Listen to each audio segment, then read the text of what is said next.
Start streaming. Hope everyone is ready. I'm streaming again. Oh no. Hello everyone. Are we live? Are we live? Is this working? Oh man. Don't remind me. Streaming is hard and nothing's working ever. But hey, we're back. Hello.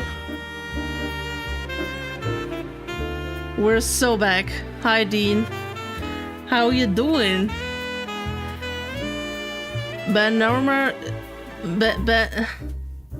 That's all you say. Hi Cloud and Pauls. Hi Wolfie. I'm happy you're here. Damn, the whole gang's here and the chat is not working. You'll love to see it. Why is the chat not working? Hello? Chat. Oh no.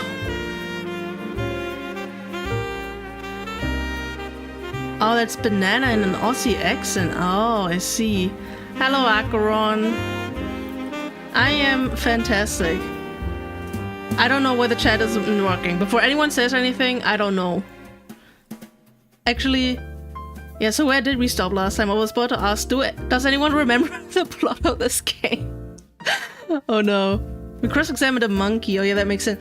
Wait, I remember. I gave him a weird voice. I don't remember the voices anymore. Yeah, I'm trying to fix the chat and I don't know. What if I just turn it on and off again?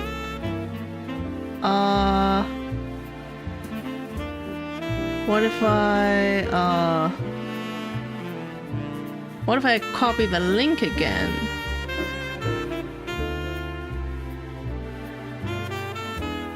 Nope, still the same. Well, I mean, internet. Oh, no, I'm always scared when Windows open in OBS because I'm like, I don't know what any of this does. But yeah, troubleshooting aside, sorry we have to live with no chat on stream today because I don't know how to fix this. What a wonderful start. But it's funny because Kratos did tell me there was a problem with chat, with the CSS. I got Rickrolled now. But for some reason, yeah, he told me it was fixed, but apparently it wasn't. Anyway, actually, how about we actually play the game? Now, where were we at? Oh, that can't be it. Where were we at? Oh yeah, that's the American date format. I'm so confused. This is right? Sever ties. That's what we were doing. Oh god. Yeah, something's strange lately. YouTube and media is acting strangely. That is so weird though. By the way, is the sound okay? I tested it before and I don't know. I think it's okay, but I don't know. I secretly made my way to that hallway through another air vent.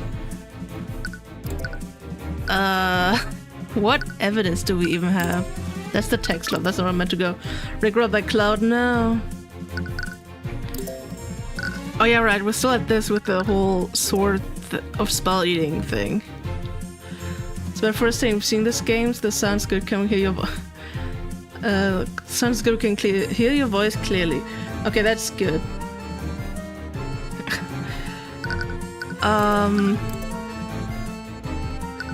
Yeah, I remember we were suspecting the monkey of murdering him because we're not.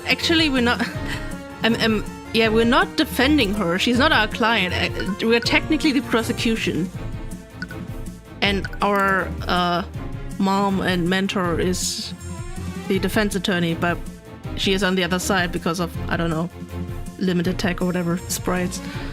I'm not sure if it was my waning intelligence or my desperation, but I collided with something that I didn't see. It fell to the ground and found the sword of spell eating laying next to me. Oh, forever good and hello, we're in chat. I don't think we have pressed this yet, right? But why were we there in the first place? It all began with William Frege got into an argument with Harold. That cur wanted to defund the prestigious Holston Hall of History. I knew a man like William probably had many secrets, so I devised a plan to break into his study and find something that I could use to blackmail him. I think that's kind of how I did his voice, right? As you know, there's a small air vent in that hallway, and it connects to William's study on the ground floor. I wasn't aware that William was planning to stay in his study all night. It's 3 a.m.? No, that's wrong. It's actually 7 p.m. So I thought I could look through his documents without anyone seeing me. I suppose that does make sense. But is he really telling the truth? It's 10:06 a.m. Damn. That's crazy. That we have people like from such different time zones here. What happened when you tried to leap to the other air vent, Eugene? I'm not sure it was from my waning intelligence or my desperation, but I collided with something that I didn't see. I thought monkeys were extremely dexterous. Are you just clumsy? I have impeccable dexterity. Sounds like you struck a nerve here. I must have been muddled from losing the armor's magic. I fell to the ground and found the sword of spell eating laying next to me. How did you know it was the sword of spell eating? When I held in my hands, I felt my intelligence return. That's a good out of context clip. But I also heard Harold calling out to me telepathically. He was clearly growing worried, so I knew I needed to move quickly. I wanted to retrieve the sword, but the wild dog forced me to retreat. After that, I continued to make my way to the study. Did this wild dog have a white coat of fur? Hey Dad, are you acquainted with him? Something like that. He does the doge face sometimes. Well, next time you meet him, tell him that I don't appreciate being called a rat. I'm a proud orangutan. Aren't you a bit small for that? Or is he still young? You can understand him? I've picked up a little of the canine language throughout my life. I'm also fluent in squirrel and pigeon. I can also speak owl, but I admit it's barely conversational. As much as we want to test the ability of those claims, they're not relevant to the case. Damn.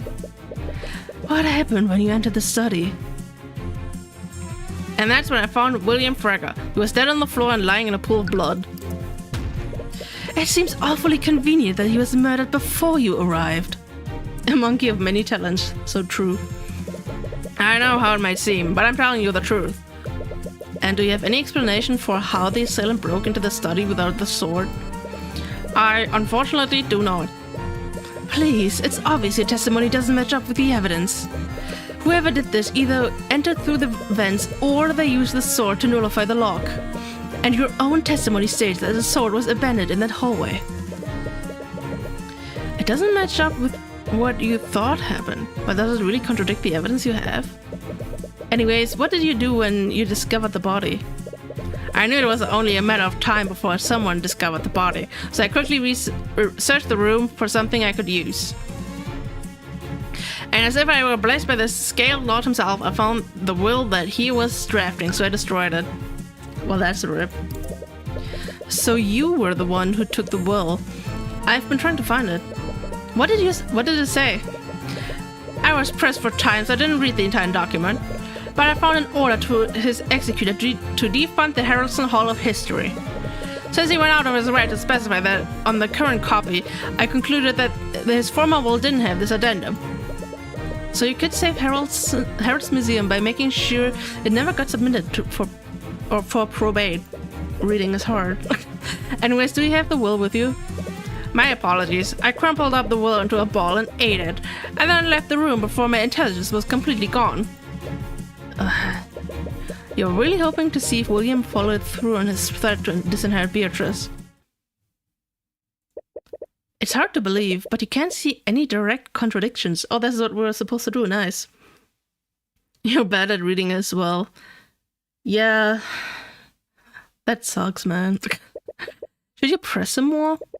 But what if he's telling the truth? If your dean did do this, your next course of action is clear. Although, that still wouldn't explain how Beatrice fits into this. You recall something that Tracker said to you. Tracker, you said you had to smell to see where the rat was? And when he dropped his stick, you were finally able to see him.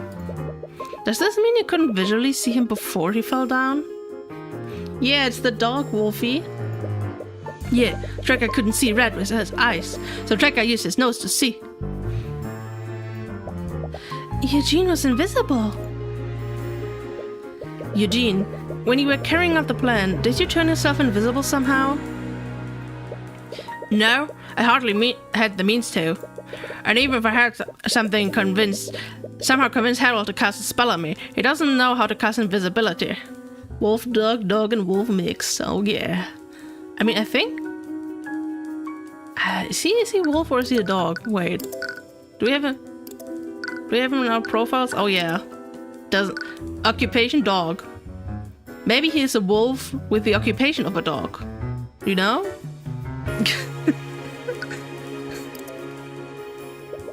Very few mages do. Alright, you recall Eris saying the same thing during the Nightgrave trials. Only a master of illusion magic could do that. That's how you first thought Beatrice was involved. But if Eugene is truly innocent, did she turn someone else invisible? But if that's true, you're back right where we started again. No, think through this. Eugene's testimony fills in a blank that's been missing. I fell to the ground and found the sword of spell eating laying next to me.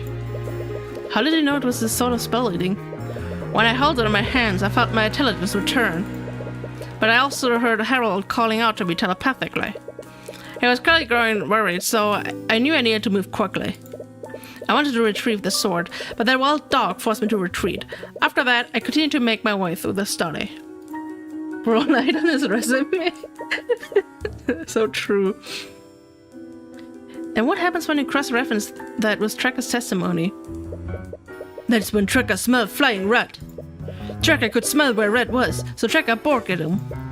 Tracker must have scared rat, because he fell on the floor and dropped his stick. How did the sword of spell eating end up in that hallway? So where does that lead us? Beatrice hit the sword from the gallery. Probably not. Probably not. The thief dropped the sword in the hallway? Does that make sense? Yeah. The thief dropped the sword in that hallway. But how does that make sense? That's my question. Did they hide the sword there like you originally thought? No, that hallway was close to the gallery. There were plenty of better places to hide the sword. If it weren't for Tracker taking it, it would have been found even sooner. The thief must have accidentally dropped the sword there. This can only mean one thing. Why was the thief in that hallway? Eugene was breaking under William's study. The thief... yeah. I'm not on my best today.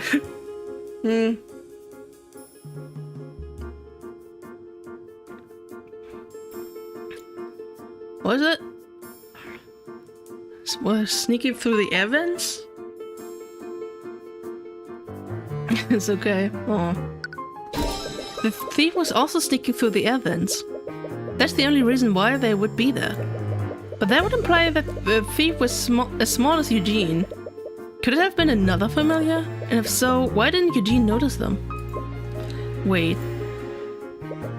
I'm not sure if it was my waning intelligence or my desperation, but I collided with something that I didn't see. He collided with something he didn't see. In other words, it was something that wasn't visible to him. And as a master of illusion magic, Beatrice is one of the few people at the ball that could cause invisibility. Oh god, she had that really high-pitched voice, right? Beatrice would never trust anyone enough to work together like this. But she's completely blind. She wouldn't have much of a choice. Even so, she's not the type of person to trust her accomplice to stay quiet. She'd find a way to carry out a plan herself, and she'd only employ someone else's help if she had full control of them. Have you been approaching the situation incorrectly the entire time? Through the eye, you knew that Beatrice was involved somehow, but you just assumed that she was one part of a larger plot.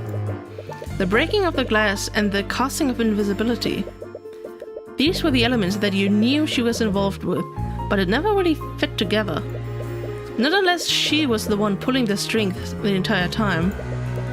And there's only one way she could be in control the entire time. What did Beatrice use to commit the murder? I mean, probably a familiar, right? Not the dog. What do we even have here? Okay, we have... Wait. Oh, that was the engagement stuff.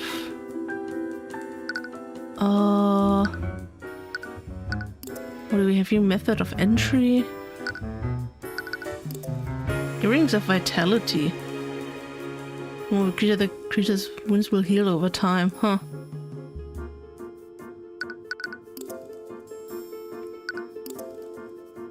Is that what they want me to tell? Like, another familiar? A couple of memories flood into your mind. A familiar is a creature that a mage has formed a magical contract with. Is it a chameleon? Maybe? With that contract, our souls are bonded. I can speak with him telepathically. I could even see through his eyes and cast my spells through him if I wanted to. Oh wait, that was actually... Never mind. Really, I never knew a spell like that existed. It's quite rare. Very few mages take the time to learn how to cast it. Hi, I'm Tyrion Cuthbert. I'm Miss Tamora's ward. You extend your hand out to shake hers. She has an aristocratic air to her, so you hope you're not being too informal. Instead of taking her hand, she clasps her hands together to take a deep breath. What? So sorry. I didn't mean to do that. It's a bit of a habit of mine. Oh. Nevertheless, she finally shakes your hand. I've heard much about you, Mr. Cuthbert. My name is Beatrice. You didn't know that she was blind back then, so you barely even noticed it. But how did she know that you were holding out your hand? Well, you have any other questions for me? If you're wrong about this, Beatrice will surely be acquitted. And after that, the Inquisition will turn their attention to Harold and Eugene. But there's only one way to know for sure. Your Honor, the prosecution has no further questions for the current witness. He is dismissed. What? Yeah, I see. You have something else planned, don't you? Yeah, and I actually need your help. Really? You tell her about your plan. Really? I feel like you're making some big assumption there. Wouldn't the Inquisition check for something like that? I know. It's the best play we have. Do you remember what Sylvan said yesterday? I don't. Oh, she's cute. That's true. But the moment the guards saw the body, one of them cast Detect Magic. With that spell, they would have seen any invisible people hiding in this room. Wait, you can use Detect Magic like that? Of course, it's standard procedure. Like all spells, invisibility leaves traces of magic on the person it's cast on. So mages can use Detect Magic as a way to see through invisibility. That's why I'm saying it's a chameleon. It's invisible just like that, without magic. If everything goes the way I think it will, you'll be able to confirm its location. Once you do that, you just need to reveal it to everyone. Alright, I'll follow your lead then. So, Mr. Cuthbert, how do we proceed? Your previous witness brought about more revelations than I could have ever guessed. However, you still haven't given a substantial explanation about how the murder occurred or who actually did it. I understand that, Your Honor, but it will all make sense after I call my next witness. Another witness? I understand your hesitance, Your Honor, but everything that we've learned throughout these trials is finally coming together. And this final witness will tie it all together in a perfect knot. Your Honor, the prosecution calls Beatrice Frega to the stand. The monkey. Seriously, Cuthbert? You went to all that trouble just to end up calling my client to the stand? You and your client have the right to refuse, Mr. Mora. But I wonder how that will reflect on your client's character. It doesn't really matter. She's already standing here with Mr. Mora. You can carry out your plan regardless of what she decides to do. But it will have much more impact if you can bait her into lying on the stand. That's evil. Huh. My client says that she's willing to testify. However, we would like to propose a short recess. With these new developments, I'm sure you can understand that we have much to discuss. I see no reason not to grant the defense's request. Evil. Is this really okay? If we give them time to prep, they might realize what we're doing. I know, but I don't think we have anything to worry about. You've been building a psychological profile of Beatrice since this case began. It's hard to read her expression and emotions, even with the Eye of Horrors. She keeps herself guarded and keeps her true intentions unknown. She's powerful, more powerful than her father ever cared to admit. Despite this, he tried to control her and put her inside a cage.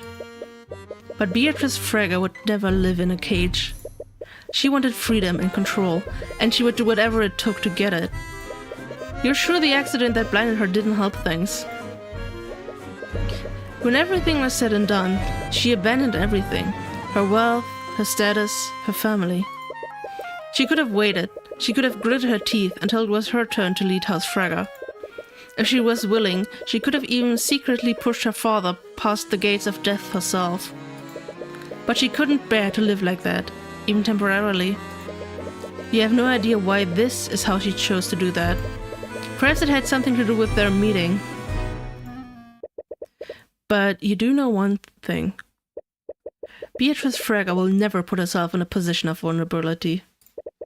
If you endanger her freedom, she will make sure that she can see who she's up against. Oh yeah, Wallace said something about William Fraga at the start of the case too. He could teleport caravans across the entire continent. He really was a powerful mage. Damn. That's crazy, man. I don't remember that, but that's a neat detail. In the interest of giving the defense time to deliberate, you'll be taking an extended recess. Court is adjourned. Bonk. Well, here we go. We did it. Didn't even have to present anything. I mean, we kind of had to present something, but other than that, that was easy. You know what? The last time when we left off, I remember being salty that I had to leave it at that because it was just getting so late and I couldn't continue. My voice was dying and stuff. I remember that, but I thought I was getting close to the end. But if we get another whole thing with Beatrice, I would have had to end it here anyway. So you know what, we were still fine. As we were exiting the courtroom, you sent Celeste to do some reconnaissance. It should be similar to when she scanned Valentina during the Nightgrave trial. Tyrion. Celeste, were you able to see it? It's okay, Wolfie. You know how it is. Yeah, it's definitely there, and it sits on her shoulder most of the time. So she keeps it close to her. That's good to know. It looks kind of weird though, but I've never used detect magic like this before. Well, you doubt that someone like her would choose a conventional animal, especially for something like this. Cuthbert. We sure do. Mr. Mora, hi. There's something I need to show you. Preferably alone. Celeste gives you a concerned look, but you nod to show her it's okay. She moves to sit on the bench where she can keep an eye on Beatrice. Okay, lead the way. Up. She wants to talk about saving the game, because saving the game is very important. People always save your game. Very important. Mr. Mora leads you out of the courthouse into the city. Every time you ask her where she's taking you, she avoids answering your question. Alright, we're here. You arrive at an empty alley in the frankly seedier part of the city. Are we sure about this? I mean, I know she's like his mother, well, her adopted mother, but like, this is getting sketchy. As Miss Samora approaches one of the derelict buildings, she's met with a large burly man who's guarding the back door. The man silently acknowledges her and steps aside to let her in. Miss Tamora, where are we going? I'm sorry about this. I'm sure you're confused. But please trust me. I'll explain everything. Before you have a chance to ask for more information, she moves into the building. The man guarding the door looks at you expectantly. The entire situation doesn't sit right with you, but you still continue to follow her. Despite your recent disagreements, you know that you can trust her. As you head further into the building, you find yourself in a surprisingly well-furnished room with some nice background music. From how it looked outside, you would have never guessed that it would look like this. It almost looks like a room that you'd encounter in the Frega Manor. As you enter the room, you spot several mercenaries standing at various points in the room. Oh no. And most surprisingly, you see Eris standing at the end of the room. Great. You give her a confused look, but she simply smiles and waves at you. Oh. Sitting at the desk next to her, you see a man with an eye patch. It looks like he's been expecting you. Is that the serial killer? Tamara. Upon seeing you two, he cordially welcomes Miss Tamara before turning his attention to you. And to you, Master be Tyrion. Tamara has told me a lot about you. She looks a bit scary. Yeah, Eris is... She is scary. I see, but who are you? Huh. I've been called many names over the years, but my favorite has always been the Eye Taker. The Eye Taker, occupation boss. Nice. The Eye Taker? He looks suspicious. Yeah. From the sound of it, you've already heard of me. Miss Tamara, what is this? My daughter Eris told me all about your work prosecuting this case. She's his daughter? But I have to say I'm quite impressed. Getting a monkey to testify? I don't think I could even pull off a grifter like that. You've pretty much blown past my expectations. Why I? Get to the point. He's gonna get rid of me. As soon as you interrupt him, you feel every person in the room tense up. You don't even need the eye to know that your interruption put them on edge. Relax, everyone. Kids will be kids. I'm a father myself, you know. Anyways, I'll get straight to the point. I have a certain interest in the outcome of this trial. What are you talking about? Little Lady Frega has been a client of ours for a long time. I've done quite a lot of favors for her, and the time has finally come for me to collect. Those debts that Tyrion mentioned, they all belong to me. But there's no need to worry. I know she's good for it. And that is, if she can inherit House Frega. What? Tamara is a good attorney, even without my help. If she's convicted, we could easily reduce her sentence by rubbing the right hands. But you see, there's that pesky Slayer rule.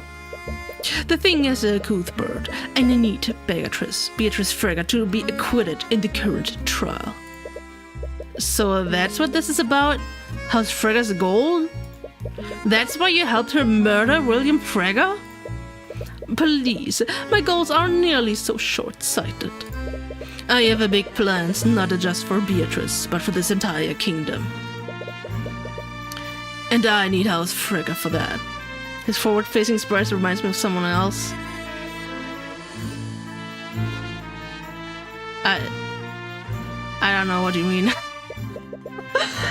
God damn it. That's the problem if you take like a month between streaming this game. Just like you needed, Justin Way. Tyrion. Justin. It's really a shame what happened to him. Don't act so innocent. He would have never tried to rob Dracagon if you didn't threaten him. Is that so? Do you think I just randomly showed up in his doorstep one day, demanding gold? He was the one who came to me for help. I just told him to pay back what he owed. If he hadn't come to me, it would have been some other criminal. But that's besides the point. Enough about what I wanted from Justin. Let's talk about what I want from you. You want me to throw the case? Oh, I love this kid. I don't have to beat around the bush with this one. No one will doubt you, especially considering the amount of work you put into this already. You don't need to do anything. Just to take a dive and let someone else take the fall. No matter what happens, the court will blame someone for this. If it makes you feel better, I can assign tomorrow to defend the old man and his monkey. That way everyone can come out of this unharmed. Everyone wins. My every sense is tingling, ooh. Except for the fact that a murderer will be put in charge of House Fragger. Please, as if that's any worse than the people in charge of the other noble houses. If you recall, there's already a murderer in charge of House Van Sanctus. They're all dirty. You've seen it, haven't you? They rig the system. They pay, threaten, or even kill people to get their way. All we're doing is leveling the playing field. Tyrion, please, just listen to him. How can you just go along with this? I told you a long time ago that there were certain parts of my job that I couldn't tell you about. Well, this is it. This is what we need to do to beat them. Those rumors about you, they're all true, aren't they? Forgery, bribery, blackmail. You're guilty of each and every one of them. And you used him to do it. You could keep winning. You blackmailed Miriam, Miss Tamora. Oh, as if we should show any pity for that spoiled princess. A dreadful thought just entered your mind. Steelwind, she was attacked the day that Beatrice was arrested. Was that? I didn't know that's what they were planning. Despite my confidence in tomorrow's skills, I'm afraid there was too much riding on this to leave to chance. You've got to make your own luck if you want to beat the system. How could you? She almost died. We never expected her to strain her injuries like that. And we definitely didn't expect you to take her place. And believe me when I say that I'm being uncharacteristically reasonable right now. How could you even consider working with someone like that? Don't you think it's a little arrogant to judge her, Cuthbert? What? You talk about defending people as if you two are even close to being equals. But she doesn't have the luxury of looking into people's minds, nor does she. You told him about the Eye of Horus? The future of magic is changing, kid. Like I said before, I have big plans for this kingdom, and I also have big plans for you. Do you think I would ever... Tyrion, stop! To be honest, I hate it as much as you do. But whether you like it or not, we need their help. But this is... Think about every client you defended. Think of Celeste. If you didn't have the Eye of Horus, what would have happened to her? If even one thing went differently, Pierce would have gotten away, and Celeste would have been executed. You've taken chances and followed your instincts, and there's work for you so far. But what if it's not enough? What if the system is too corrupt for you to fight against next time? With the Eye Taker's help, you'll never have to worry about that again. If I had accepted his help sooner, I could have saved your mother. So what's it going to be, kid? You already know about what happened to that Steelwind bred. So I don't need to tell you what'll happen if you don't play ball. Wait. No. Uh-oh. What? Maybe you're right. Maybe I can't always win against the nobility unless I play dirty like they do. But this is wrong. Tyrion, I'm not going to compromise my principles, not even for you, Mr. Mora. I'm sorry to hear you say that, kid. I really am. With one motion of his hands, every mercenary in the room draws their weapons. Please, you don't have to do this. Whatever conviction you had before is slowly fading. Yeah. 26-2, it wasn't enough. Yeah. You should have never entered this place. You knew something was off. There are about a dozen mercenaries here, and there's even more guarding the way out. You're nowhere near as physically strong as Celeste, but maybe you can make a break for it if you get lucky. No. Uh-oh, our bodyguard! Celeste? What the? How did you get in here? My whole job is keeping this guy safe. Do you honestly think I'd just let you take him to an undisclosed location? It doesn't matter, as if one girl will make a difference. Well, what are you all waiting for? Is that really her? Upon seeing Celeste, the mercenaries cautiously step back. No one wants to make the first move. This monstrous aura. It has to be her. What the hell are you doing? You have her surrounded. Despite his command, no one takes a step forward. Look, let's all just sit down and talk about this rationally. Perhaps a different approach is warranted here, Father. What? Could I have the opportunity to speak with Mr. Cuthbert? I believe I can make him see things our way. I'm sorry, sweetie, but I can't... Oh, she's done it again. Well, you've never been wrong before. I'll leave them to you, love. Shall we go, you two? Celeste silently watches Eris with her sword drawn, but unlike the mercenaries, Eris seems unmoved. She merely walks past her and out the exit. You and Celeste exchange glances and follow after her. This is like a movie. I love these moments in the game and the enemy's swift appears in action. Yeah.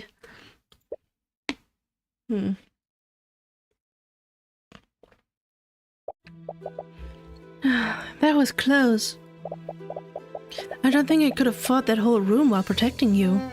The power to my... No! Stop! not the power to mind tag. Does that mean she could have fought them if she were alone?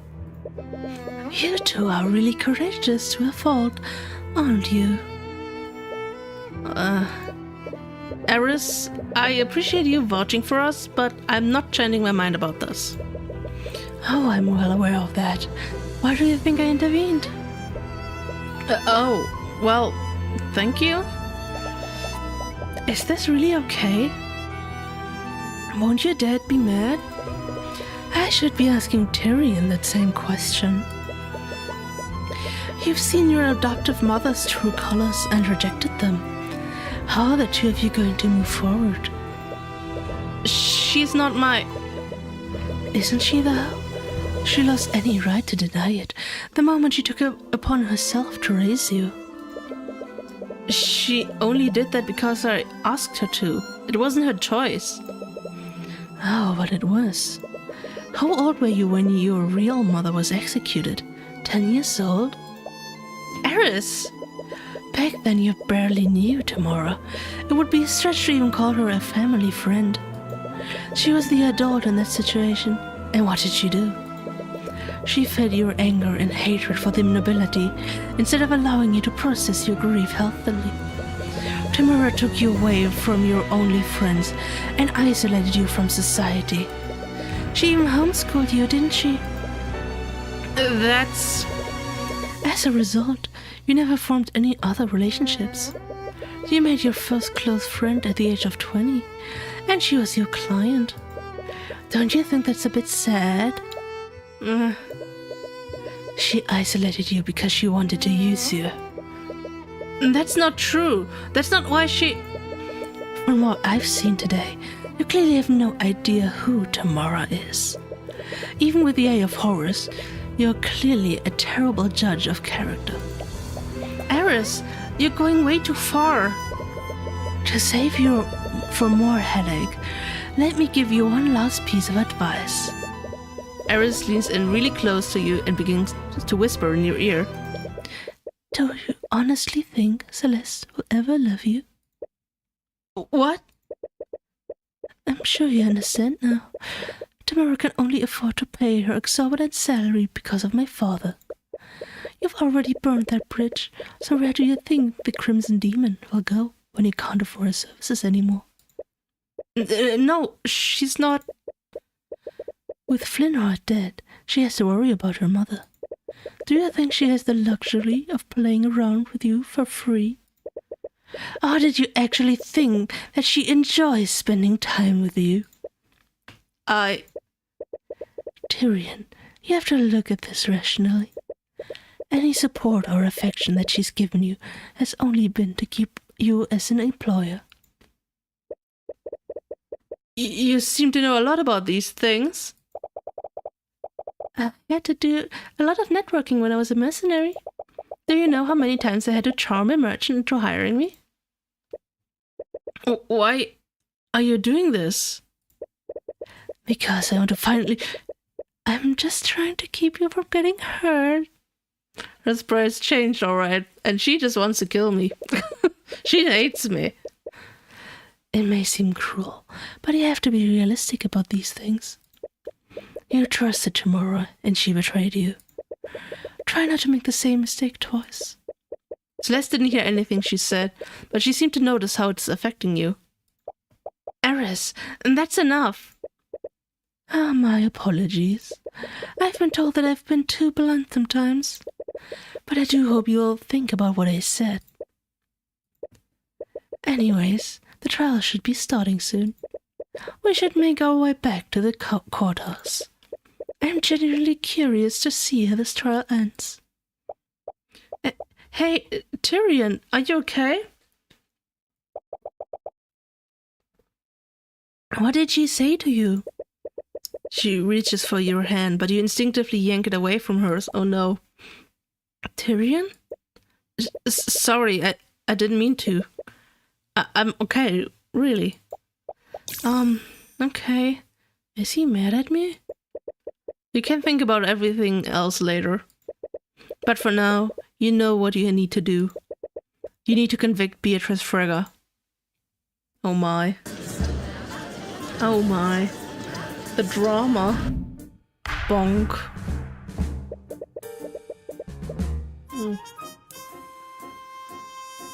Oh. Also doing that voice for so long just dries out my throat. So I need a lot of water right now.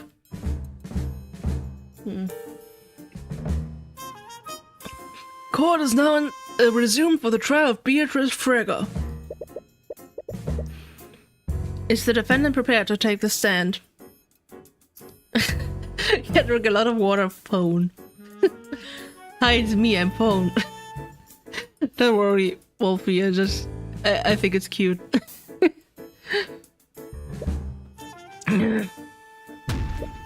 Tamara, I asked you a question. Is the defendant prepped or not? She is. If the prosecution still wants to move forward with... The prosecution will be moving forward with this. Please bring the witness.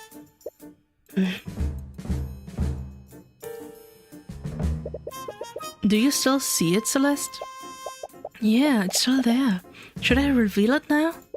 No, let's really make a point of it. Wait for my signal.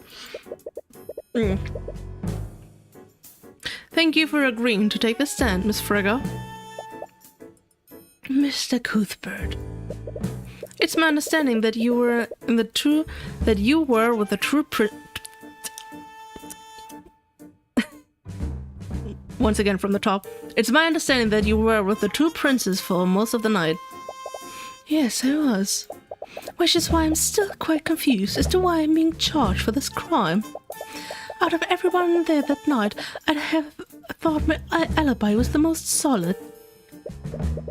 That remains to be seen. Clearly.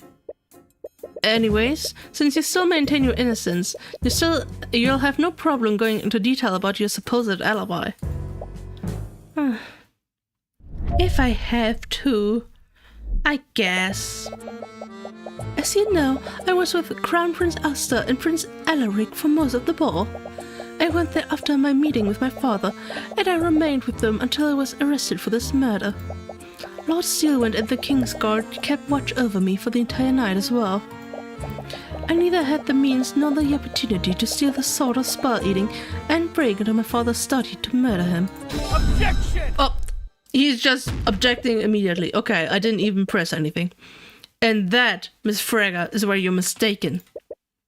You definitely had the means to commit both crimes while under the eye of everyone there that night. The most effective tool an attorney has is revealing a contradiction in a witness's testimony. It not only completely shatters your opponent's argument, it also makes the court doubt whether the witness is acting in good faith. Usually, you've used evidence to reveal contradictions like this. Now, Celeste. Apurio. Wait, what are you doing? Oh, I thought it was a chameleon, but it's like a demon thingy. Your Honor, the witness's testimony is clearly... Oh my god, what the hell is that thing? Tyrion, get behind me. A monster, it's a monster. Someone call the Inquisition, the King's got anyone. Your Honor, can you please restore order? Your Honor? Yeah, he fled out the back door the moment he saw me. Oh god, I can't do that. No, no, I can't do that for more than 2 lines. It can talk? It's a demon, it must be. It's just like the legends say. Can we all just calm down? Well, that was easy. It takes a while before you can get everyone in the room to settle down. Eventually, it was clear that the demon wasn't intent on harming anyone. At least not yet. The court ordered extra guards just in case, and you were eventually able to bring everyone back to the courtroom. Mr. Cuthbert, what is the meaning of this? Sorry, I didn't know it was a... Actually, what are you? Are you a demon? Why, yes. I am a demon. Demons actually exist? I thought they were only a legend. Your Honor, not only do demons exist, the defendant has made one into her familiar. She's only blind in the literal sense. She's constantly looking through the eyes of her familiar to see. And... Wow, good comeback. What do you mean, and? It's pretty obvious that making a pact with a demon is incriminating by itself. Tell me, Your Honor, do the laws of Wyvern prohibit entering an accord with a demon? They don't, but... Then my client has committed no crime. Even so, I would have preferred not revealing Marineth like that. Marineth? Is that your name? It is what most people call me. Merit, demonic familiar. Cool. I suppose you have a point, Tamora. Having a demon as your familiar isn't technically illegal. However, this does prove that the defendant had a way to commit the murder, all while under the eye of everyone in the ballroom. She could have sent Marineth upstairs to the gallery and then had him steal the sword of spell-eating. After that, they would just need to traverse the vents into William's study, just like Eugene did that night. The fact that her familiar is a demon proves that she couldn't have done that. What do you mean? You saw how everyone reacted when they saw Marineth form. A monkey may have raised some eyebrows, but someone surely would have reported Marineth if they saw him. Tamora, your client is a master of illusion magic. Can I assume that you will find invisibility in her spell companion? I wonder if I have one? A creature with a spirit within me? I mean, the spirit isn't really within them, it's just They see an animal, they make a pact with it, and then they're familiars. It's like you can choose your familiar. Like Harrelson has the monkey because he chose the monkey, and she just chose a demon creature. You might. And with the connection granted by familial bond, she could have cast a spell on him regardless of where each of them was. I'll admit that my client does know how to cast invisibility. But your theory raises another question. Could my client continue casting it unnoticed? Continue casting it? You chose a wolf cat then? Hell yeah. You'll understand once I go over the order of events that night. At an unknown time, someone stole the Sword of Spell Eating from the Harrelson Gallery. Due to the timing of this, I'll admit that it would be logically consistent if my client was the thief. However, sometime later, my client met with the Crown Prince and was watched closely by the King's Guard. From witness accounts, including yours, we know that this happened at 12:45 a.m. And since this time, my client didn't leave the King's Guard's sight. It was around this time that William Frege retreated into his study and locked the door. He made a point of telling everyone that he didn't want to be disturbed. Then, at 1:03 a.m., Lord Harrelson finally discovers that the sword was stolen. He reported the theft to the King's Guard, and they activated the lockdown system. Shortly after the report, Leafy Frege tried to speak with her father about the theft. William Frege reiterated that he did not want to be disturbed. Leafy saw his face, and there weren't any traces of illusion directly on his body. This means that William Frege was still alive at this time. Unbeknownst to everyone at the time, William Frege was attacked by the murderer at 3:12 a.m. This is confirmed not only by Jan Hughes' testimony, but also by the autopsy report. Then at 3:26 a.m., the King's Guard found the Sword of Spell Eating in my client's sword room. The King's Guard tried to arrest my client for this, but the Crown Prince told them to stand down. Finally, at 3:36 a.m., the lockdown was lifted. Jan Hughes reported that he had heard what he had heard, bleh, and that's when the Inquisition and the King's Guard discovered the body. The theft must have happened before 1:23 a.m., when it was actually reported. In order to keep Marineth concealed at every step, my client would have needed to keep him invisible. Oh man. But you know what? At least the chat works now. I hate this. I thought I took care of this.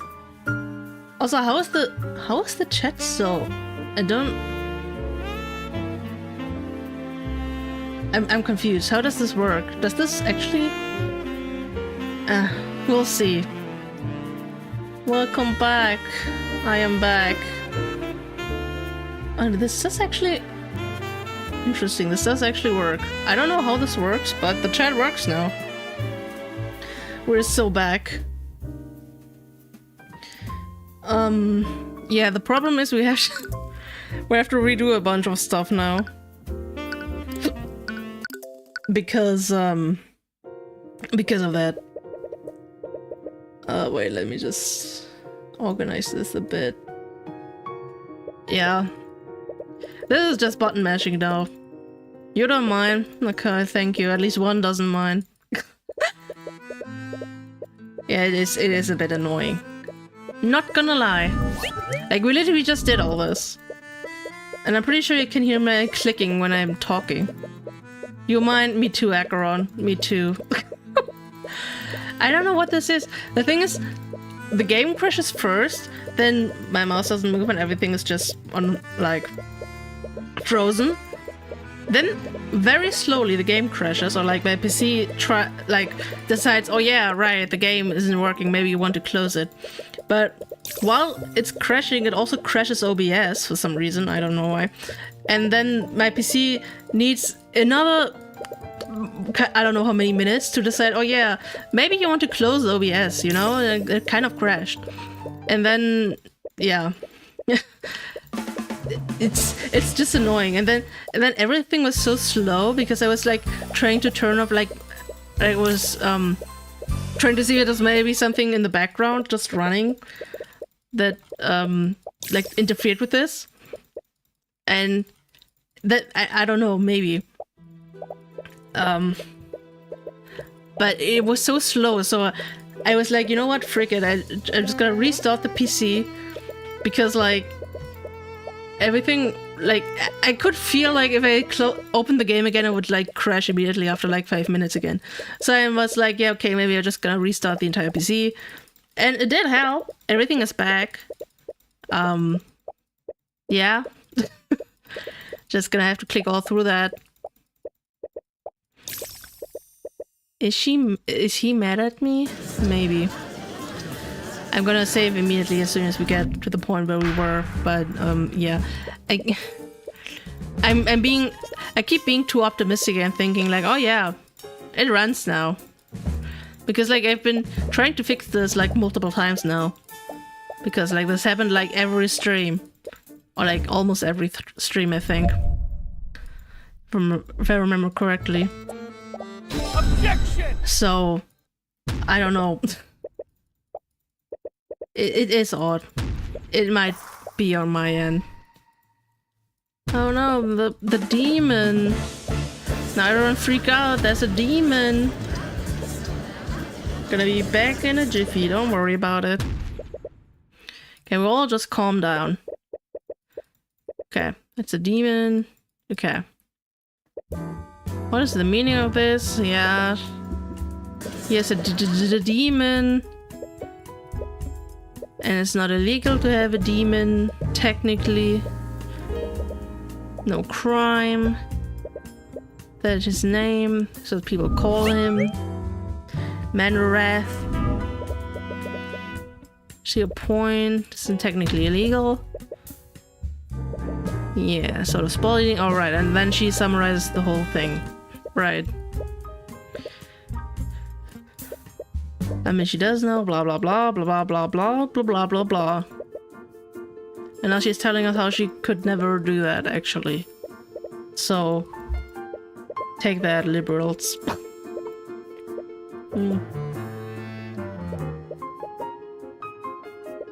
Man, there's quite a lot we actually did. Conceal every step.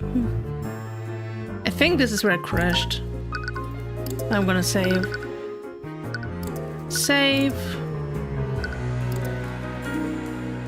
In order to keep Manwrath concealed at every step, my client would have needed to keep him invisible from 1:03 AM to 3:12 AM. Not only that, she needed Manwrath to wield the sword of spell eating to ignore the effects of the anti-magic fields. This means he would need to be invisible for more than an hour. What's your point? My point is that invisibility has a duration of 1 hour. I'll admit that my client could have cast invisibility before she met with the Crown Prince. But if she wanted to keep Manwrath invisible, she would have needed to recast the spell at some point that night. But couldn't she just do that? Like, they said they can just cast the spell even through the familiar if they're, like, not there. So couldn't he just hit somewhere and then she casted that? And as you know, my client couldn't have done so during that night without the King's Guard noticing. Your logic makes sense. But that can only mean that the defendant refreshed the invisibility right in front of everyone watching. In front of the entire King's Guard, the two princes and Lucio Steelwind? As unlikely as it is, it's the only conclusion I can come to. I had a feeling you'd say that, which is why we have a witness who can confirm that Beatrice didn't perform any magic that night. A witness? Your Honor, the defense would like to call Prince Alaric to the stand. Oh God, not the child. I see. He would have certainly been close enough to notice the defendant casting magic. But would the Crown Prince's testimony be more suitable? That's what I was about to ask. Are you trying to say that Prince Alaric is unqualified to Are you saying that Prince Alaric is unqualified to give proper testimony, Your Honor? Of course he's saying that. The kid is 7 years old. No, of course not. Is the prince ready to testify? Grow a spine, for Lord's sake. Thank you for coming in, Prince Alaric. Could you please? Hold your tongue, knave. You will speak when you are spoken to. I didn't miss him. Same Cuthbert. Oh god, he sounds exactly like Miriam when we first met her. Honestly, he behaves exactly like how you'd expect a prince of this rotten kingdom to act. Us is the odd one out in this situation. It makes me wonder what made him so down to earth. Your Highness, Mr. Cuthbert believes that the defendant used her magic while she was with you and the Crown Prince. I already gave my statement to the instigators. This man dares to question my testimony. Yes, he said it, not me. God damn it, Judge. Wow, the judge didn't even think twice about throwing you under. But very well. If my testimony is required to strike down these redundant accusations, I will bestow it upon you. Redundant? Don't you mean ridiculous? Mr. Cuthbert, do not dare to oppose what His Highness really means. His boots must be shining from all that licking you're doing. Damn. What was that? Nothing. You know, inside thoughts, outside thoughts. You shouldn't share your inside thoughts. You think Lady Frigga cast magic right in front of me? Don't be a serf. She was under the careful watch of the King's Guard, my brother, and Lord Steelwind. We conversed for the whole night and I didn't see her cast any magic. You didn't want the punishment? She's been through so much over the last few years, all because of her horrid father. Were you even alive then? You'd never do something like this. You and Lady Steelwind are just jealous. He seems really convinced that he didn't see anything. You know that he is intentionally lying. Celeste, usually when you cast detect magic, I can see magical energies overlaying your eyes. Yeah, there's always a visible magical effect of the target when I cast a spell. But Marinath was probably in another room. The King's Guard wouldn't see the initial magic effect of invisibility. Even if there wasn't a visible effect in that room, she would have still needed to say the incantation and perform the gesture with her hands. Wait. Do we... oh, whoops. Evidence. Spells. Clap both hands together. I knew it! Because she's been randomly clapping her hands together. That's it. Ocultary. I don't remember if she said that though. But she has been clapping her hands. Right, like how you shout Repair Arcanum every time you scan the crime scene. I don't shout it. Anyways, she must have done the incantation and gesture at some point during the night. Did she ever get the opportunity to conceal herself to do so? Cross-examination. Okay, we don't even start with him. Celeste, what do you usually need to do to cast a spell? There are lots of factors involved, honestly. Stamina and focus are a big part of it. Assuming that she's in perfect condition, what's the bare minimum that she would need to do? Well, she would have to focus her magic, say the incantation, and perform the gesture with her hands, all at the same time. That does sound pretty conspicuous, but she must have hidden it somehow. I mean, she didn't even hide it, she just did it. You think Lady Frigga would cast magic right in front of me? Don't be a serf. He probably meant don't be absurd, but there's not too much to gain from correcting him. You may think the idea is absurd, Your Highness, but the defendant was clearly good at keeping secrets. She could have easily concealed her actions at some point during the night. A brief moment to say the incantation and perform the gesture would have been all that she needed. But I wasn't the only one watching her. She was under the careful watch of the King's Guard, my brother, and Lord Steelwind. But would they have really noticed her casting one spell? The King's Guard are the most vigilant knights in the kingdom. They are trained to watch encounter major spell. But the defendant needed to target someone who was in another area. There would be no visual indication that she was using magic. But she would have still needed to perform the incantation and complete the gesture with her hands. He's pretty knowledgeable about the arcane arts, but as a Prince of Wyvern, you suppose that's to be expected. We conversed for the whole night, and I didn't see her cast any magic. If I recall correctly, you and your brother were with her until she was arrested for the murder. What did you speak about? She told us stories about what she did while she was away. She was researching something. I forgot what she said. Something about the old cult. Huh? Do you mean the occult? Yes, that's it. Isn't the incantation kind of similar? She was researching ghosts and demons. Considering who her familiar is, her research must have paid off. Anyways, Your Highness, could you please add this to your testimony? If I must. She's been through so much over the last few years, all because of her horrid father. Wait. She told me and my brother how the occult are a fascinating phenomena. Didn't see a cuss. Isn't that kind of? Occult are a. Yeah, that is the incantation. Okay, we got it, but we're gonna press everything, so. Wouldn't saying the occult is a fascinating phenomenon be more grammatically correct? Come on, Tyrion. Don't be one of those guys that corrects other people's grammar. Yeah, we all say things incongruently sometimes. I feel like he might be projecting a little. Okay, at least we already got the contradiction. She'd been through so much over the last few years, all because of her horrid father. You are clearly sympathetic to her situation, but you must have only been a toddler when she left 5 years ago. My brother spoke of her a lot. He told me all about her. I could tell from his face. He was really sad that she ran away. Even if it's not romantic, Lester clearly cares about her a lot. The prosecutor must have complicated feelings about that. She'd never do something like this. You and Lady Steelwind are just jealous. Well, I can speak for Miss Steelwind, but I'm just trying to get to the truth. I was threatened to drop the case, so, you know. Liar! You just hate her because she's a noble, don't you? Lord Von Sanctus told me all about you. You just want to lock nobles up because you're jealous of how much gold we have. So he speaks with Von Sanctus frequently. Great.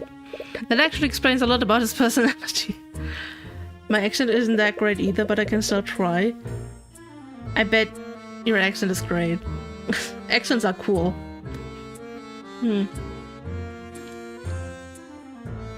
There's always the thing of I don't like my own accent, but if I hear someone else having an accent, I usually like that. Unless the accent is so thick that I can't understand, then that's a problem, but you know. Other than that, I usually like accents. Celeste, what do you usually need to cast as well? Oh. Soon as yeah, okay. We just had that. Okay. So do I just present the incantation to that? I know, but no, I love your accent. Oh, thank you. Although I am trying to work on it at least a bit. I don't like it sometimes. Sometimes I'm like, nah, Phoenix, don't speak like this. Objection! Objection! To cast a spell, a mage needs to speak an incantation, but there's nothing that says you can say anything before or after it. Your Highness, according to your testimony, the defendant told you that the occult are a fascinating phenomena. Is that exactly what she said? Word for word? Yes, the stories she told us were quite interesting. They really stuck a chord with me. I see. Well, even if they were interesting, your testimony proves that she did cast the invisibility spell that night. Are you deaf? I already told you. No one heard her say any incantations, nor did they see her perform any gestures. Unfortunately, your testimony proves the contrary. Beatrice Frege said an incantation and performed a gesture right in front of you, all without anyone even knowing it. What? Your Highness, there are two components required to cast invisibility. First, the caster must speak the incantation Occult Array and clap both of their hands together.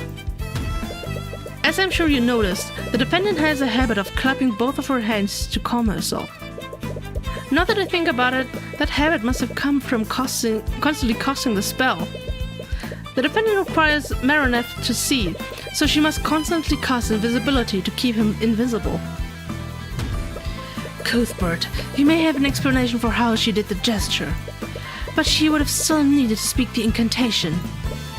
However, she did speak the incantation. The witness's testimony proves it. What are you talking about? I never said anything that she spoke any incantation. Your Highness, the incantation for invisibility is Occult Array. Now, recall what you said in your testimony. She said, the occult are a fascinating phenomena. The pronunciation of that one phrase is identical to that of the incantation. I see. So she hid the incantation in her conversation. And because her target was a creature that was outside the ballroom, no one saw the magical effects. This means that Marineth had the means to murder William Frege, just as Eugene did. Having the means is completely different from actually having done it, Cuthbert. Very few people had the ability to shatter the display case to steal this sort of spell eating. And even fewer people had a familiar small enough to traverse the vents. I mean, that's not true. We had one, well, which also makes Haraldson's familiar an equally likely suspect. And unlike my client's familiar, he admitted to breaking into William's study that night. If your client's familiar is truly innocent, then why not have him testify before the court? Well, I see. Well, it's not as if he's the first unprecedented witness we've had today. Is Marineth willing to testify, Mr. Mora? Yeah, I think a demon is more conventional than a monkey, right? I think that we shouldn't be over that. You see Mr. Mora deliberating with Beatrice and Marineth. You can't hear what they're saying, but they're clearly in disagreement with each other. Marineth in particular seems to be the most vocal about his displeasure. Your Honor, unfortunately Marineth is unwilling to testify. Why the change of heart? My client's familiar may be a demon, but he's afforded the same rights as any other person. He is not obligated to testify. You look at Marineth and he's grinding his very sharp teeth together. For some reason, he appears to be looking at you with intense hatred. Oh no.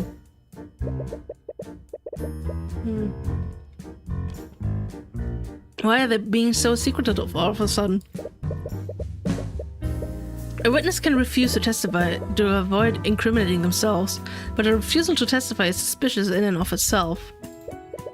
Tamara had no issues with Beatrice taking the stand earlier, so why would she change her tune when it comes to Marineth? And despite what she said, Marineth seems like he disagrees with their decision the most. Is it possible that he's the weakest link of the three of them? If so, he might be the key to implicating them.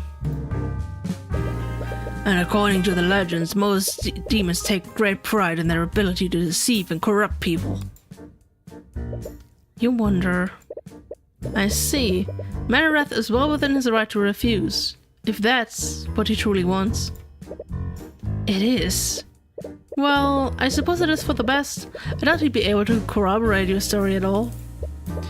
Marineth grinds his teeth together. Sounds like metal grinding on metal. Ugh. Considering his diminutive figure, I don't blame her for being a coward. Mr. Cuthbert, could you please refrain from provoking the literal demon? Oh, it's fine, Your Honor. He can't do anything without his master's word. And between him and the defendant, it's clear that Beatrice is the brains of the operation. You shut your filthy, celestial mouth!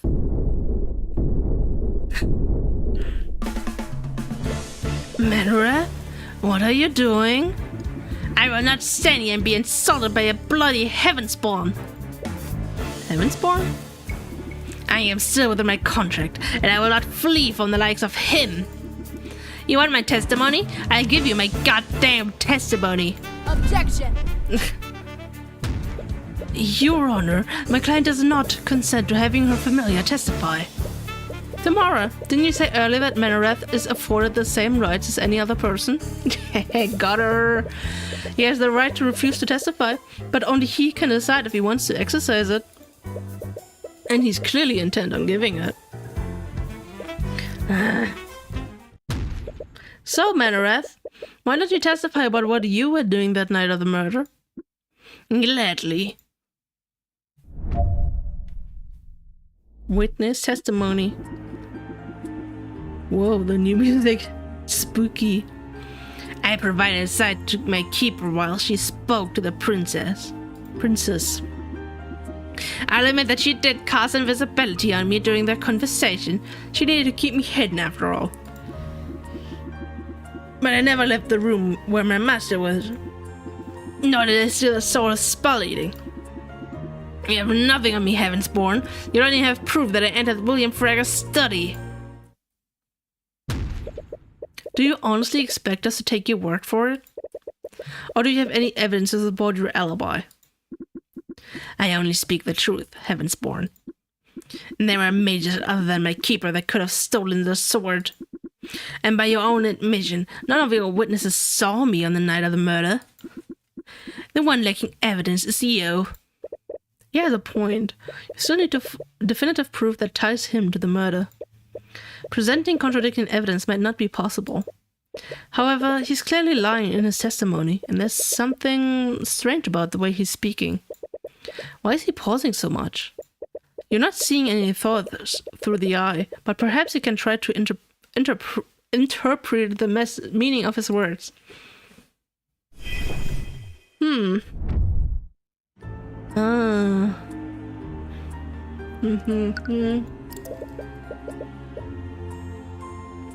Is this something that you frequently do? Yes, my keeper's accident left her completely blind. She looks through my eyes to see her surroundings.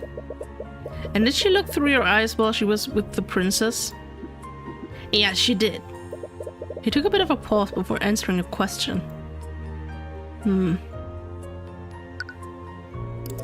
Wait, does that mean she's normally casts invisibility every hour?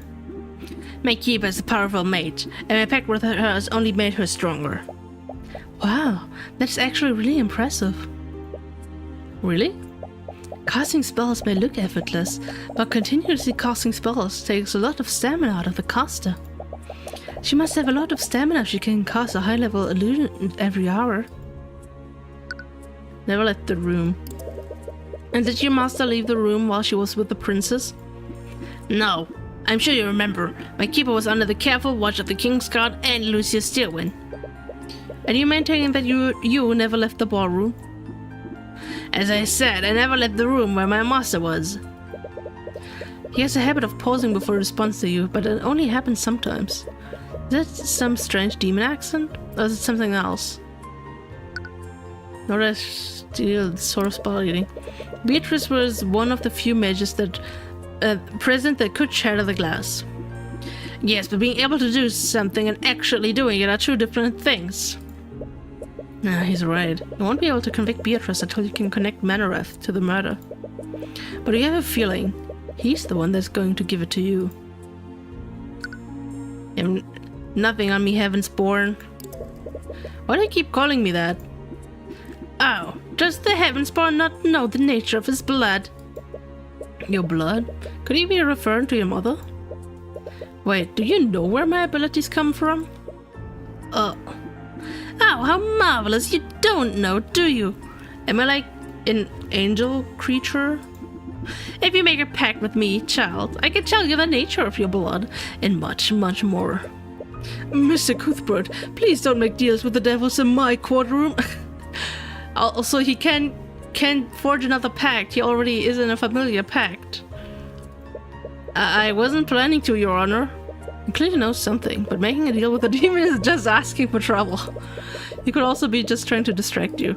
You should stay on task. Wait, it was like this, right? Once this bond is formed, neither the caster nor the target can form bonds with any other creature. This bond can only be broken in death. See? Like, he's bluffing. He can't even forge a pact with me. He's definitely more direct than most witnesses. Yeah, but he's still clearly lying. And there's something off about the way he's speaking. He pauses before saying certain statements. You need to interpret the statement seems most suspicious. I don't know why I can't say that word. Okay, that's... I guess that's what the ... is supposed to tell me. She did cast invisibility on me. That's a big word. The sad thing is, it's not. It's not a big word. It's just hard to say. At least for me. Objection! Oh. Your Honor, the witness's thoughts contradict the evidence. Mr. Cuthbert, the witness's statement was many things, but it was not contradictory. Right, I suppose I see what you mean. Wait. What are we even interpreting here? We don't have any thoughts. I'm so confused. I never left the room where my master was. Objection! Okay. He keeps taking pauses before certain statements, but not all of them. Who the master is? Huh? And more importantly, his word choice was different. Did he slip up? Marineth, it looks like you misspoke and used the wrong word. Wait. He can't... No, it doesn't say the statement. I'm confused. What did he say? Who's the real boss? Or are we saying that's not her familiar technically? Manoreth, it looks like you misspoke and used the wrong word. What? Through most of your testimony, you referred to Beatrice Fraga as your keeper. But you referred to her as your master during one statement. Why is that? For the first time, he doesn't have a response. So I'll ask you again. Did you leave the ballroom that night? I didn't leave the room where my master was. He's using the word master again, even though you pointed it out. Why isn't he correcting it? Does that mean he's intentionally using that term? If so, why? Why is Marineth using the term master? There has to be a reason why. Tamora is Beatrice's master, yes. Beatrice is not Beatrice's master. Okay, if we take his words at face value, the master he's referring to isn't Beatrice. And if Beatrice isn't his master, then his statement, I never left the room where my master was, would technically be true. Oh, we love it when we're technically correct. But why even bother making that distinction? He certainly has no moral hang-ups about committing murder. He could have just lied. Why would Marineth simply lie? Demons apparently pride themselves on tricking and corrupting humans. So why wouldn't he just lie in his testimony? Mages are not able to murder. Are not able to lie. No, it can't be. Demons are clearly different from humans, but would they seriously have a limitation like that? And that would make sense why they didn't want him to testify. It would explain why Tamora and Beatrice were so opposed to having him testify. There's only one way I know to know for sure. Witness, can you repeat the following statement for me? Tyrion Cuthbert's hair is green. What kind of ridiculous request is that? Another pause. I'm afraid I must agree, Mr. Cuthbert. Please do not waste our time.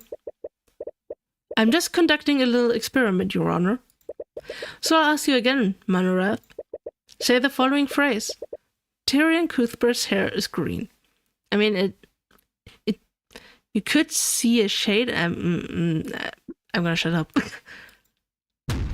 Your Honor, Cuthbert is clearly making trivial requests to stall for time. His request is not worth a response from the witness. That's not what I'm doing tomorrow, and I think you know that. Manoreth, we truly don't know much about demons aside from the stories told in myth. Wonder what it's like to have green hair? Just dye it. Try it out. So is it possible that demons are physically unable to lie? Ah! Damn it. I'm sorry, Mr. Cuthbert, but that seems quite ridiculous. Why wouldn't the witness be capable of lying? I genuinely don't know, Your Honor, but his testimony speaks for itself. He can easily refute it by granting my request. Say Tyrion Cuthbert's hair is green, witness.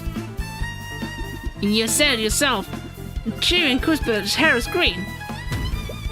That's not what I asked for, witness. Repeat the statement I told you, word for word, nothing after or before it. Objection! Your Honor, the prosecution's argument is absurd. The witness is not obligated to fulfill such an outrageous request. I might be compelled to agree with you, Mr. Mora. If the witness wasn't clearly avoiding fulfilling that request. Well, we're all waiting, Manarath. You can easily prove me wrong by repeating my statement plainly. Nah, you filthy heavensborn! Say it, Manarath. Tyrion Cuthbert's hair is... Tyrion Cuthbert's hair is... blonde. Technically, it's a dirty blonde. Oh, shut up! Is Mr. Cuthbert's correct, Miss Manarath? Are you actually unable to lie? I think his silence speaks for itself, Your Honor. Remarkable. I would have never imagined. And with that, proving my case becomes a much simpler matter. Manarath, did you murder William Fragger? I'm sure you understand, witness. Under these circumstances, staying silent is basically an admission of guilt. You have no reason to stay quiet, Manarath. Tell him the truth. Whoa. Lady Beatrice, what are you... I believe it's time to come clean, don't you, Manarath?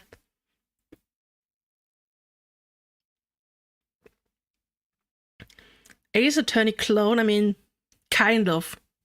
Also, hello. I need a lot of water for this. I see. So that's your play. Don't think you can just stall for time, Miss Fragger. Hello, happy to see someone else playing this game. I love it. Hello. Hope you like me playing this game. I'm not the best, but we're just doing our best, right? Don't you think I can just stall for time, Miss Fragger? Marinette has no choice but to answer the question. They copied Ace Attorney really well. I mean, yeah, Wolf, you're right. Get right on that hydration. I mean, it's not like Ace Attorney kind of invented this style of game, but do it, Manarath. Tell the court the truth. To answer your question, yes, I did murder William Fragger. Or are they gonna argue like, oh, because he murdered William, that doesn't mean she murdered him? What are you doing? Subscribe for your greetings from Balkans. Hey, thanks. Greetings from Germany. Right back. It's interesting how different people we have in the chat. It's really cool. Miss Braga, does this mean you're confessing to the murder? Oh, Your Honor, I'm not admitting to anything. This confession comes from Manarath himself. But your own familiar just... Let me ask you a question, Manarath. Did I order you to murder my father? No, you did not, Lady Beatrice. Greetings from the USA. That's a very good video. Thanks. What are you talking about? You're lying, aren't you? Tyrion, we just confirmed that he can't lie. Demons are physically unable to lie, Mr. Cuthbert. Damn it. she's right. Greetings from Italy? Oh, that's cool. Such a diverse chat. That's actually really cool. She must have done something. Did she plan for this? She must have arranged things so that that statement would be technically true. We did find someone from each part of the world. I mean, that would be a full chat. But that would be cool, yeah. She could have asked someone else to give the order, or she could have just implied it. Either way, she can just plead ignorance and blame everything on Manareth. Still, this isn't over. Oh, is that so? Let me tell you, this trial was over the moment Aria turned her blade against me. I don't care who you are, man, king, or demon. You're not going to get away with this. Also, it's a woman. Oh, I do love the gravitas behind that, but I wonder how long it will last. Hit me with your best shot, Heavensborn. Uh-oh, we're activating it. Argument. Beatrice Frege, you may not have technically ordered your father's murder, but you were clearly acting with malice. You brought something dangerous into the manor, something that you knew would harm your father. Oh, really? And what would that be? I didn't bring anything dangerous into Frege Manor. Let's change that iconic phrase. It used to be different before. Oh, really? What was it? What was so dangerous that it replaced the lethal intent? Didn't bring anything into dangerous. Uh-oh. Uh-oh. Did she bring the murder weapon? No, that was a letter opener.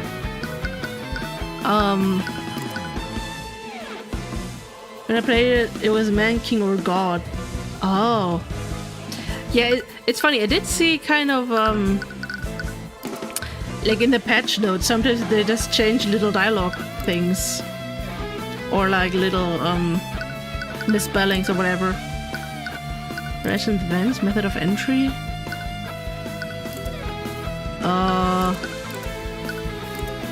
God damn it, I don't remember.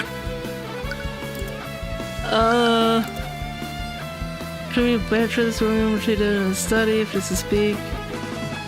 Prepare for this sort of spell eating. Oh my god, stream elements! It's actually working! Also, yes, thank you for subscribing. It's, I'm surprised at seeing my own bot working. They changed little things but from what I know, the creator is now working on a sequel. Oh, that's cool. Did that get funded? Because I heard like this game only got like, I think 70 or 75% funded. So, yeah. Anyway. I mean, she didn't bring that, right? So use a powerful spell to... Yeah,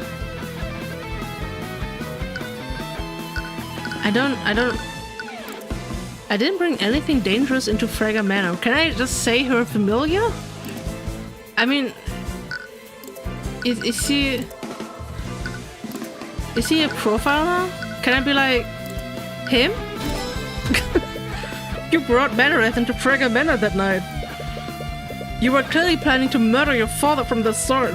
I mean, that's a stupid argument. Here's her eyes. Huh, I require Manareth to see. That does not imply lethal intent. But you brought a demon into that house, and as a result, your father was killed. The game didn't get 100%, that's why the last chapter got sped up a bit, but it's still good. But the sequel, they said they don't plan on asking for funding, I think, for now. Oh, I see.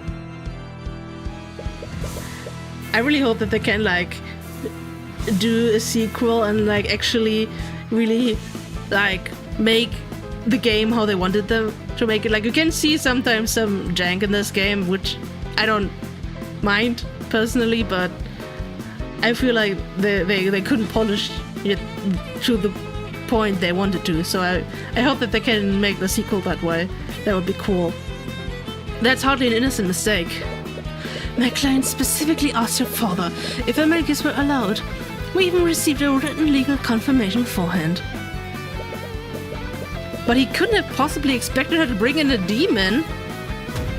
He didn't specify not to do this. The presence of Manareth did not break any of his rules, nor any laws made by the kingdom. Right you are, tomorrow. I can hardly be blamed if my familiar acts without my knowledge. I mean, you are his thoughts. How can you be blameless in Manareth's actions? He's your familiar. With that same logic, shouldn't we also blame Lord Haraldson for the actions of his pet monkey? If I recall, he broke into the study, tampered with the crime scene, and then left my father's body without reporting it. That's... Marineth and Eugene are intelligent and sentient creatures. They have their own autonomy. The keepers aren't legally responsible for their actions. There it is, she's saying keeper again and not master. There's some jank for this game for sure, but it's a relatively small project. It achieved a lot, especially in this chapter. It starts to go hard. It does go hard. That is true. And like I said, for what it is, it's actually pretty good, and for the means they had. Like, it's definitely not bad. That's not what I wanted to imply. Damn it, she's playing devil's advocate, but you suppose that's fitting for her. Does this kingdom even have laws for these things? I mean, to be fair, they also didn't really know demons exist, other than like bedtime stories, so maybe that's why they didn't make laws for that. But you still cast invisibility to keep Manareth hidden that night. Mr. Cuthbert, I always cast invisibility on Manareth. I can't very well let people see him. Face it, Mr. Cuthbert, you have nothing on me. I did not commit any crimes during the Lord's Ball. Yeah, probably not. The kingdom has some weird laws, but no spoilers. I mean, typical Ace Attorney game, am I right? Every crime related to the murder was committed by Manareth.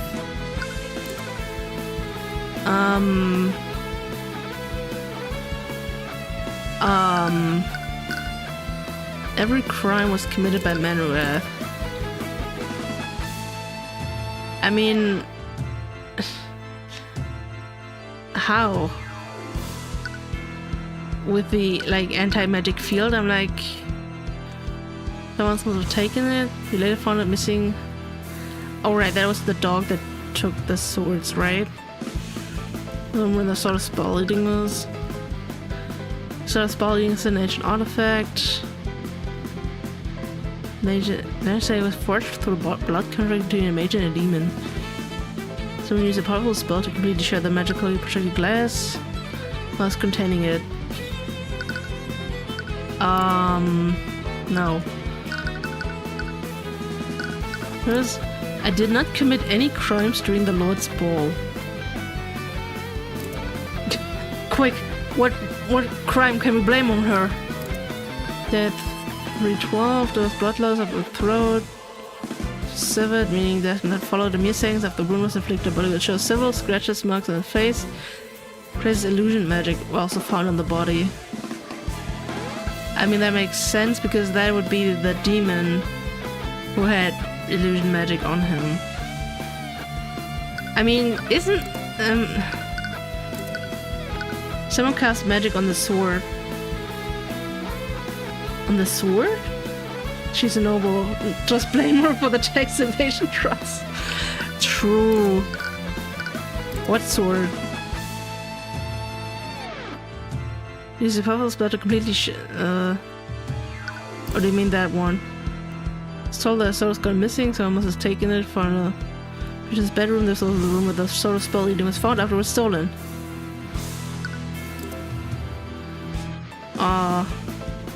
When does need to care in business? Oh, that's what you mean.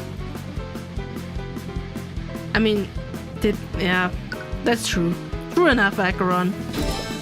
Beatrice, Manareth required your magic to break the wards guarding the sword of spell eating. You may be able to explain why you cast invisibility that night, but you can't explain why you cast an evocation spell powerful enough to shatter that display case. Oh, that, I'd almost forgotten. I plead guilty. What? To the charge of grand theft, I mean. I ordered Manareth to help me steal that artifact so I could sell it on the black market. I would have never imagined that he'd use it to murder my father. Right. Doesn't matter if she's found guilty of stealing the sword. The Slayer rule only takes effect if she's found to be responsible for her father's death. Damn it, is there seriously nothing you can do?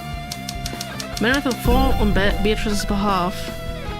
Meredith, the sentence for the first-degree murder is death. Are you willing to die for a keeper's crimes? I mean, can he die? Unlike the demon, she can lie. True. There's still on the dwarf of bringing a demon to the Lord's ball. Meredith, it's not too late. You can still do the right thing and tell the truth. I mean, I don't think deflecting is gonna do anything, but this sounds like the most reasonable. Like, are we really appealing to a demon? Like, sentence for first degree murder death. Are you willing? I mean, yeah. Make her become a demon. Uh-oh, that was not right. That still doesn't absolve you of bringing a demon into the Lord's ball. Do you think we would just accept your flawed claim if you say it over and over again? That looks like a nice guy who'll do the right thing. Yeah, I mean, look at his eyes, right? Cuthbert, if you recall, we have a written notice allowing your familiar into the manor. And the law is on our side. There's nothing illegal about Manoreth presence. Damn it, they were prepared for this. The document puts the burden of proof on you. I mean, I still don't see the point in threatening a demon with death, you know? Like, is he even like, can they even execute him? Like, can he be intimidated by this? With it? The nice demons and not all demons. I'm gonna do it, but it's gonna be wrong. It's gonna be threatened. Yeah, Manoreth, it's not too late. You can still do the right thing and tell the truth. Oh my god, are you serious? Are you that desperate? What on earth would you think you could appeal to the morals of a bloody demon? Yeah, that was a long shot even for you. Yeah, I don't need you to tell me twice. Okay, I guess we threatened him with death. Marineth, the sentence for first-degree murder is death. Are you really willing to die for your keeper's crimes? Oh, you stupid Heavensborn. Demons never truly die. When our bodies are destroyed, we return to the abyssal hells. Hell? If I were to die in accordance with your laws, I would only return to my plane unharmed. What? Even if I could die, a fate much worse than death awaits me if I fail. Huh. That was 3-hour painful argument against them together. A 3? Oh, I guess we include tomorrow, right? You can't break Beatrice's confidence at all. So, do you have anything else, Mr. Cuthbert? I didn't think so. Your Honor, it appears we found the true culprit. I can't believe you killed my father, Manoreth. I'm so cross with you. I should give my apologies. I won't do it again. Wow. Don't worry, I forgive you. Now then, is there any reason why this trial hasn't ended already, Your Honor? Oh, come on, don't you have anything else? There is one thing. Damn it, not again. Oh, is that all you can do now? Glare at me? Oh no, not the mechanic I'm atrocious at. What? Oh, that was me. What? Marineth, what did you just do? Oh, you defended her? I've been watching him. He's been using an odd celestial trick. But it's weak. Your divine gaze won't work here, Heavensborn. You... It looks like that was your last piece, Cuthbert. The demon hiss. No, this can't be how it ends. Not after you've come this far. What is that? What is it that you like to say in these situations? Checkmate, Cuthbert. Damn. She got us. She got us now. Well, I have to say this was one of the more eventful trials I've overseen. I mean, we had one with literal necromancy in it, but you know, business as usual, I guess. It was many things, if not enlightening. But I suppose it all ended the same. Come on, think of something. Anything. While I find the defendant's actions quite suspect, I must agree with their argument. Aside from the theft of Lord Harrelson's exhibit, none of Miss Frega's actions that night are illegal under Wavengard law. And there's no proof that the defendant is responsible for her familiar's actions. With these revelations, I see no room for debate. We will be taking a brief recess. I will announce my verdict once we resume. Damn it! Is this seriously how it's going to end? After everything you've gone through to get here? Objection? Frey? Who? This world is bleak, merciless, and unforgiving. But I've seen you. I know how bright the light within you is. Use my eyes. Peer beyond the divine gate as I once did. Marineth called you a heavensborn, and your mother told you that there's a light within you. You have no idea what that means. What even is the divine gate? Why do you have the Eye of Horus? Why are you able to read people's minds? You've been so lost lately, but you thought you finally figured out who you were supposed to be. But all of this, everything you've been working towards, it was all a lie. You spent your whole life trying to be like Miss Tamora, but is she even like her? No, she just wanted to raise you into a tool for the Eye Taker. She was never your guardian. She was never your mother. Your real mother died years ago. Was Eris right? Is everyone in your life just trying to use you? Looking back on it, you've had no idea what to do with yourself since your mother died. You've just been making mistake after mistake, leaving Oranex, trusting Tamora, becoming an attorney. You've always just done as you're told. You never once made a path for yourself. But you saved Celeste, and Wallace, and Drakagon, all when no one else would stand up for them. Was helping them a mistake? You fought for a dream that doesn't exist, but that doesn't mean that you can't make it real. It's true that you followed Tamora's lead, but you've always done what you thought was right above anything else. You wouldn't have stood up to that criminal if you truly didn't know right from wrong. And you wouldn't be standing here if you'd just done as you were told. What do I do?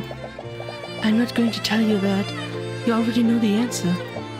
You've always known the answer.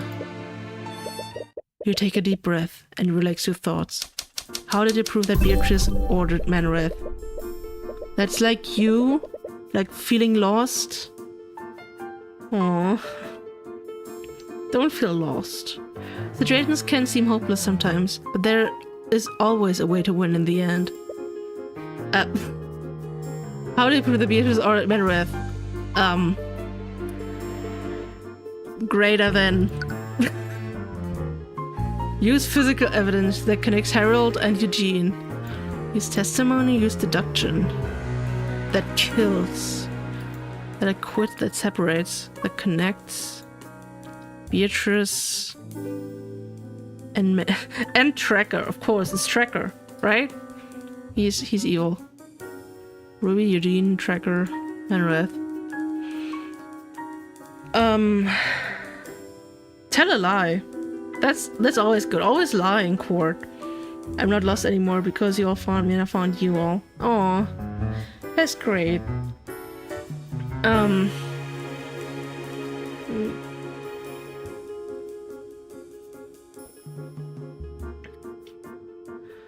How do you prove that Beatrice ordered Manareth?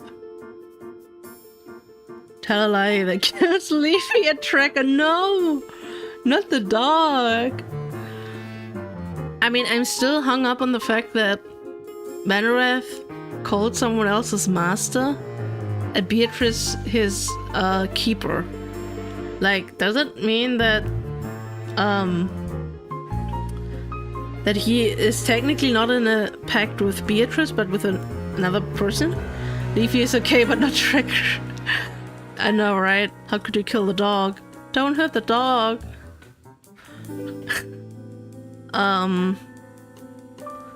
Use physical evidence that connects Beatrice. Do we have any evidence?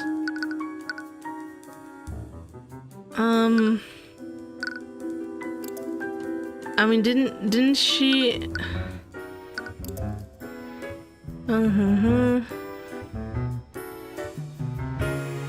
Person he spoke was Leafy, told him about the theft of the sword.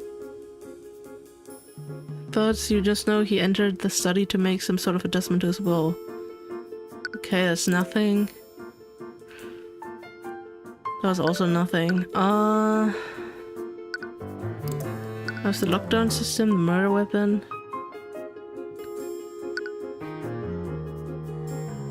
The question is not do you have it, but does this evidence exist? I mean, if it exists, I would assume I'd have it. True Ace Attorney style, I know, right?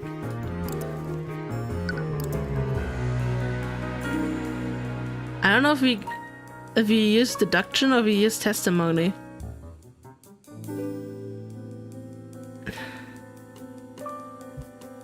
Then again, I'm not in the argument mode anymore, so I can be as wrong as I want.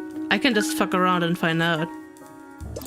No matter what you do, it won't mean anything unless you prove one fact. You need to prove that Beatrice ordered Manrath to kill her father. You would need to do something strong to prove that. A testimony would be enough. A lie? Is that strong enough? Physical evidence? True education. In order to convict Beatrice, I need to prove that she was responsible for Manrath's actions. I was totally overthinking that one, but that's nothing new. People leave trails, even when they think they've committed the perfect crime. Something always gets left behind. There has to be something that proves Beatrice gave Manrath the order. Beatrice's relationship with Manrath is clearly different than a relationship between two humans. What is unique about Beatrice's relationship with Manrath? There's a specific way their relationship works. Their connection were hidden by a weapon. Their crimes, their mutual allies. I mean, wait.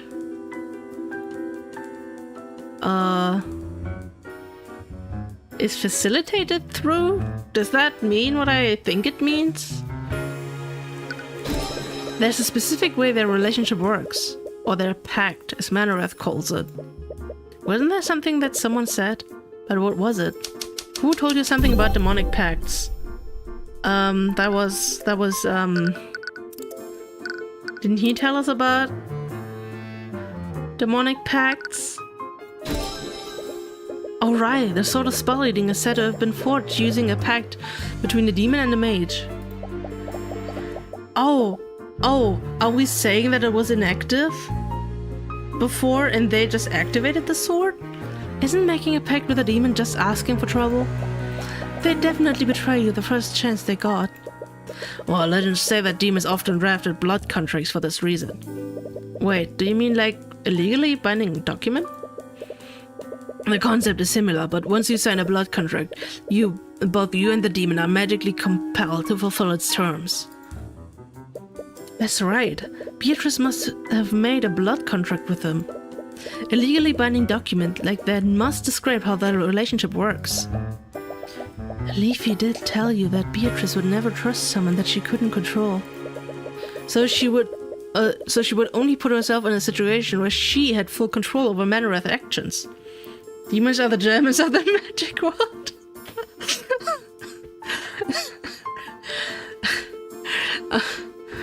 Yeah, that made me chuckle. But it's not as if they'll ever show it to me. It would be a tall order to even prove that blood contracts even exist.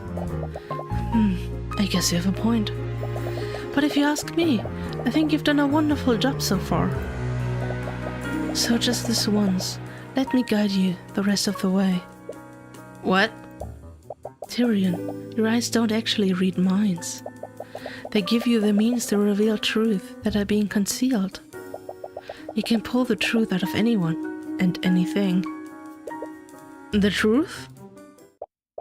So, say it together with me. Manareth, dweller of Avernus. Wait, what are you doing? By the Eye of Horus, I issue upon you a divine edict. Release thy guards and manifest thy blood contract with Beatrice Frega. Beatrice's blood contract. That has been added to your notes. It's a legal document written in blood. It's also 50 pages long. Luckily, you summoned up the excerpt of the exact section that you need. Thank you. Manareth is prohibited from killing or injuring any and all humans. Beatrice Frega can designate individuals that are exempt from this rule, and exempt individuals will only remain so for 24 hours. After that, Manareth cannot harm them unless told otherwise. 50. Yeah, that's so true, Acheron. She really dropped the entire AGBs. Oh man. I should say, she dropped the entire terms of service. You did it. But how? Was that really your... No, that's not important right now. She gave you what you needed. The rest is up to you. What the nine hells was that? You... When did you learn to... Mr. Cuthbert, what just happened? Don't worry about it, Your Honor. Your Honor, I just made the witness manifest their blood contract. You did what? Blood contract? You can think of it as a legally binding document. It lays out the terms of the pact between Beatrice and her familiar. Incredible! Where did you learn how to do such a thing? Just now. The library. Whoa, to think that our kingdom had access to such knowledge. Yeah, I'm not buying it.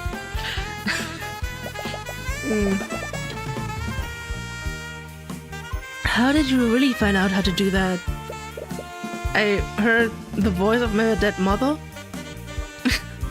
It's a long story. You're not sure if she'd believe you, even if you told her. Anyways, the defense's argument is such. Manareth was acting alone and the defendant is not to blame for his actions that night. However, take a look at page 7 of this blood contract. It specifies that Manareth is prohibited from killing any and all humans. There's only one scenario where he can do so. And that's when Beatrice Frega designates someone to be exempt from this rule. You? Beatrice Frega, you didn't directly order Manareth to kill your father. But you implied it by telling Manareth that he could kill him. Not only that, you did so within the 24 hours of the Lord's Ball. Your intent was clear. You brought Manareth into Frega Manor with full knowledge that he could and would kill William Frega. And that is checkmate. Woo! We got her? And just when I thought the surprises were over. But in the end, we arrived at the truth. I suppose I can't disagree with that. What do you have to say for yourself, Lady Frega? Do not call me that. It's almost funny that you hate your name that much. Your entire plan depended on your claim to the Frega estate. Do you have any idea what you've just cost me? Everything has been ruined because of you. Why should I care? You're just another noble, trying to steal power for yourself. Don't you dare lump me together with those tyrants! We wouldn't have just liberated House Frega, we would have liberated everyone. Miriam, Leafy, Arya, even Ossa. Our system is broken. The only way we can fix it is by burning it down from the inside. As long as King Olivier sits on the throne, the suffering will only continue. Lady Frega! As the prosecutor, I should warn you.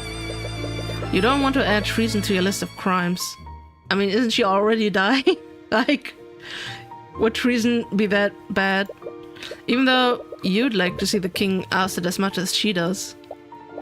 Huh. It doesn't matter. I'm done either way. Heavenspawn. Look at page 46 of the blood contract. Okay. I didn't read that far ahead. By accepting this pact, Beatrice Frege forever binds her soul to the abyssal hells. If Beatrice Frege fails to pay her debt by claiming House Frege and all of its assets, her soul, her mind, and her life reclaimed by the Empress of Discord. Not Discord. The contract goes on to name several parts of House Frege's holdings. There's very little room for ambiguity. Ariel was almost right. You just jumped to the wrong conclusion. My debts were never to the Eye Taker. They were to the abyssal hells. Why would you agree to something like this? Because I miscalculated. In this folder are records of your many plots against House Steelwind and the Crown. It would be a shame if this information fell into their hand. You think this feeble attempt of blackmail will frighten me? I've dealt with far more formidable adversaries than you. There's nothing I can solve with House Frege's resources. Lost her soul to a Discord moderator. No! This is like the worst fate. The worst timeline. What are you talking about? Lucius Steelwood isn't the type of person you can just buy. That's clear. Your time always taught you nothing. Everyone can be bought. Before I left, he controlled every aspect of my life. I saw him as this unstoppable tyrannical force, but I never even considered one possibility. That William Frege was a sheltered moron. He honestly thought he could pay off Lucius Steelwind. Anyone who's met him would know that would never work. I could have sent this information to House Steelwind and the king, but I was running out of time. I needed to inherit House Frege as soon as I could. I felt trapped. I felt angry. I just wanted something to change. Something about this feels wrong. Something deep inside you is crying out in anger. A blood contract is still a legal contract, isn't it? What? If it's a contract, we can dispute it. We can find some kind of loophole to get you out of it. What? Trying to redeem the enemy you just defeated? You really are a Heavensborn. I'm sorry, Mr. Cuthbert, but I won't accept your help. What? Why? We can at least try, right? Did you seriously come this far just so you could die? To dispute a blood contract is to bet your own soul. If you fail to render it null, your soul will be dragged to hell alongside hers. Even your divine blood won't save you from that fate. But still, I can't just... You've beaten me, Mr. Cuthbert. I don't want to drag anyone else down with me anymore. Not you, not Leafy, not Miriam. Despite everything, I still have my dignity. I believe there's no further need to prolong this trial. She's actually one of the most tragic characters, that's true. Bailiff, please escort Lady Frege and her familiar to a holding cell. I'll be passing my verdict shortly. Wait, is the verdict guilty? Oh, we don't even get to see it. Well. Hey, are you okay? Now that I think about it, they never did the whole guilty or not guilty thing, right? Did they?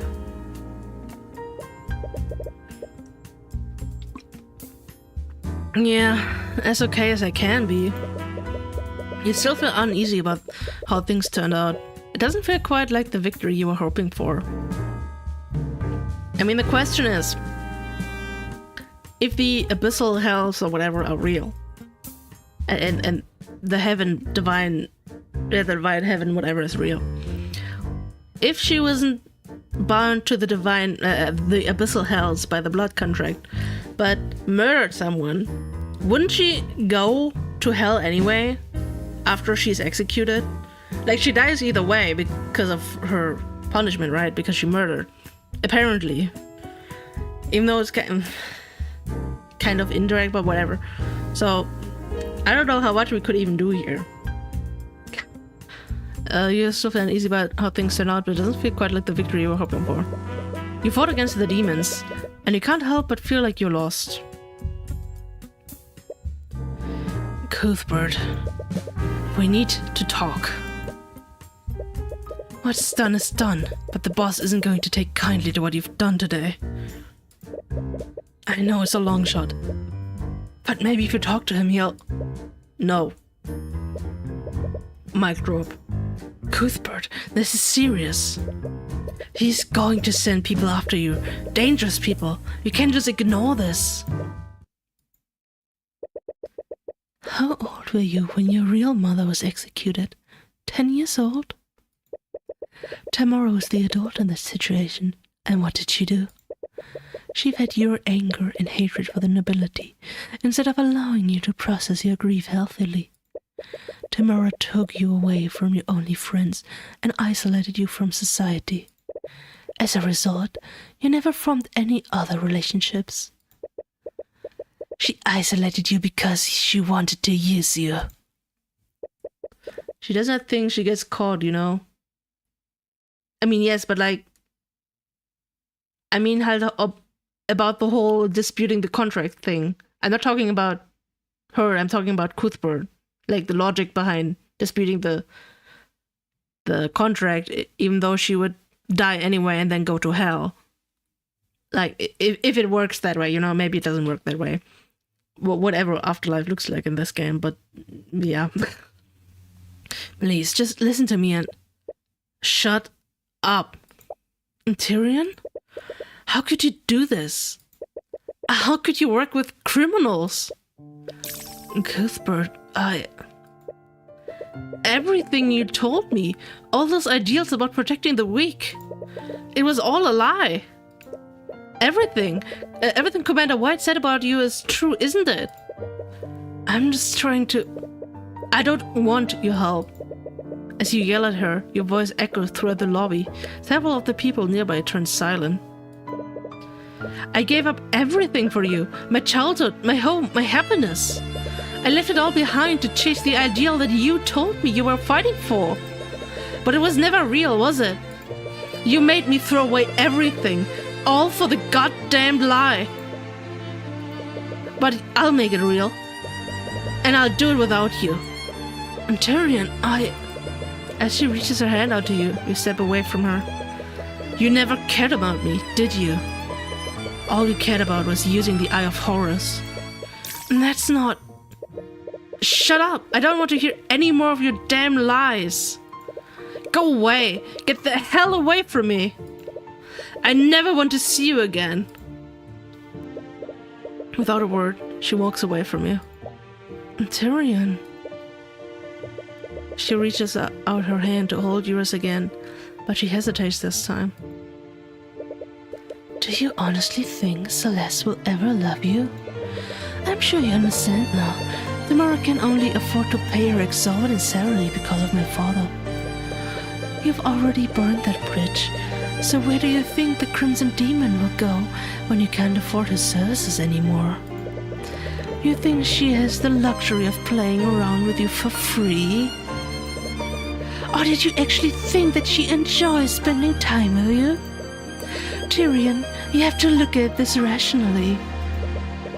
Any support or affection that she's given you has only been to keep you as an employer. No. What? I can't believe it. We actually won.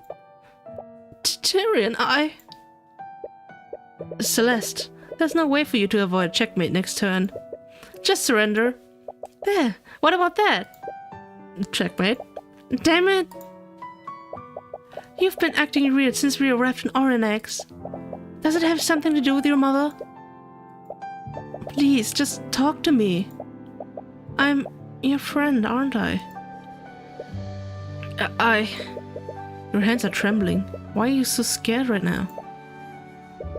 You feel Celeste hold your trembling hand from behind you. It's the same sensation you felt back then. Your anxiety fades and you take a deep breath. I'm not going to do that, Mr. Mora. As she hesitates to hold your hand, you reach out to grasp it. She smiles as you take hold of it. She seems glad you didn't pull away this time. Without thinking, you pull her into a hug. Huh? Sorry, I just really need this right now. Should I stop? No, it's just... people are staring at us. Who cares what they think? They're nobles. They're going to hate us no matter what we do. No. You're still unsure of what you're going to do next. But perhaps you don't need to, even if tomorrow's ideal was a lie. Hey, Celeste, there's something I've been wanting to tell you about. What is it? It's hard to explain, really. I don't even know where to begin. But it's about an ability I have. I call it the Eye of Horus. Even if that ideal was a lie, you have the power to make it real. And even if you can't trust tomorrow anymore, you have people in your life that you can trust. Episode end. Sabotage complete. That was an intense end. Sorry for not reading the chat, but I was like really into that scene. And Arya knew the truth about tomorrow too. Oh, that's crazy actually. She called her the Hound or the Eye Taker in case 1. That's actually... Damn. I don't remember that. Celeste, basically, I could spy on your emotions since the start. Yeah, that's... I mean... Yeah, that's a bit rough, man. Also, I need water after that. What a fine mess this is. That kid has completely and utterly ruined everything. Gotta be honest, with your love interest, true. I mean, it is kind of weird. Would you, like, be honest with me, would you be in a romantic relationship with someone that could read your mind? Like, even if they promise not to do that, but to know that they could you be in that relationship? As much as Tomorrow hates it, we're going to need to put him in the ground. I don't think that will be necessary. Sorry, love. I know you're fond of him, but I can't let an insult like this go unanswered. He's going to have to pay the price. I think you've misunderstood me. Father, in quotation marks. I meant that this facade is no longer necessary. What the hell? Is something wrong, Father? Who the hell are you? You look nothing like my daughter, so why? It happened centuries ago, I believe. Your great ancestor hated the monarchy and needed a weapon to fight the mages of the noble house. So he made a pact with me. What are you talking about? But things didn't turn out like he wanted, I'm afraid. Poor Lord Larion's blood was discovered, and his noble house was stripped of its rank and status. His very name was stricken from the annals of history. He was supposed to give me wife and god, but I had to settle for claiming his bloodline. Larian, how do you know about my name? John. Wow. No one knew about that name, not even my real daughter. I know it's been centuries, but I haven't forgotten, John. Everyone in your bloodline belongs to me, including your daughter. You bastard! What did you do to her? What I do to all my prey, I made her suffer. No! Did you know that she was crying out for you for months? I made her watch, you know. I made her watch as I took her place. All while the father that she desperately called out to forgot who she was. All while my minions slowly and painfully tore her soul apart. You monster! You goddamned monster! I enjoyed the torment while it lasted, but even that couldn't satisfy me.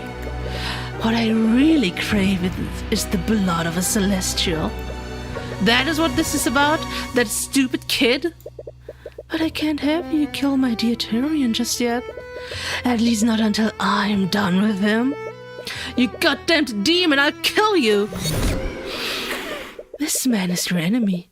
Your life's goal is, and always has been, to exact revenge on him. What the hell are you talking about? I lost everything because of you. They kicked me out of the Inquisition because of your false testimony. What? Let go of me. You killed my entire family. What is happening? I won't let you get away with this. What are you talking about? I didn't do anything. Hey, isn't that the noble who killed all those children? I heard he got released by paying off the judge. What are you all talking about? Get away from me. Don't lie to us. We know what you did.